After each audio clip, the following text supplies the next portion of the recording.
बहुत समय पहले एक प्राचीन राज्य था। वहां एक राजा रहता था।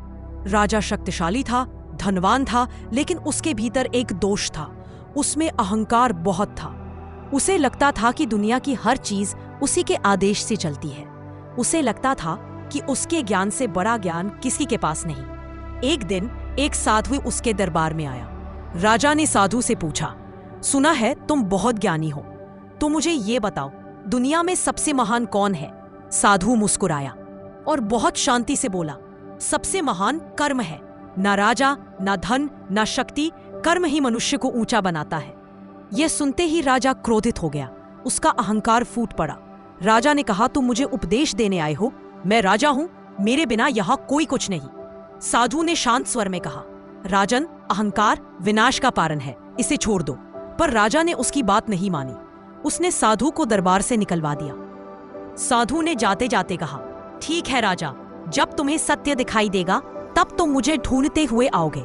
कुछ समय बीता। राज्य में अचानक सूखा पड़ गया। फसलें नष्ट हो गई, नदियां सूख गई, भंडार खाली हो गए। जनता रोने लगी, भूख बढ़ने लगी। अब राजा बेचैन था।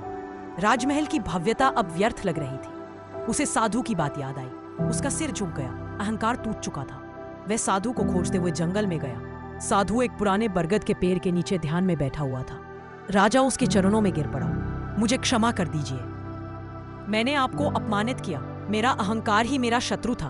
कृपया मेरे राज्य को बचा लीजिए। साधु ने राजा के सिर पर हाथ रखा और कहा, राजा, जब मन नम्र हो जाता है तो ईश्वर का आशीर्वाद स्वयं उतर आता है।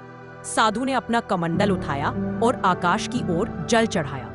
कुछ ही क्षणों में बादल घिराए और पूरे राज्य में वर्षा होने लगी। फिर से खेत हरे हो गए, नदियां भर गईं, जनता प्रसन्न हो उठी। राजा ने उस दिन एक बात हमेशा के लिए सीख ली, राजा वह नहीं जो सिंहासन पर बैठता है, राजा वह है जो अपने अहंकार पर विजय पा लेता है। और कहानी यही समाप्त होती है। लेकिन सीख हमेशा याद रहेगी, अहंकार से बड़ी कोई हार नहीं और विनम्रता से बड़ी कोई जीत नहीं।